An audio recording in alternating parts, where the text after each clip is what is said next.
తప్పు చేయలేదు. అందుకే ధైర్యంగా నిలబడ్డాను. ఏ కేసు లేకున్నా గత సర్కారు అరెస్ట్ చేసింది. ప్రజలు నాకు అండగా నిలిచారు. ఏపీలో మేం గెలుస్తామని ముందే ఊహించా. దేశం కోసం మోదీతో కలిసి పనిచేస్తున్నాం. అభివృద్ధి, సంక్షేమం ప్రజలతో కలిసి ముందుకు. సోషల్ సైకోలకు అడ్డుకట్ట వేయాల్సిందే. లేదంటే భవిష్యత్తులో చాలా కష్టం.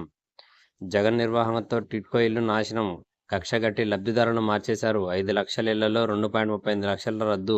52,000 ఇళ్లను అర్ధాంతరంగా నిలిపేశారు. కాంట్రాక్టర్లకు 540 కోట్ల బిల్లులు పెండింగ్.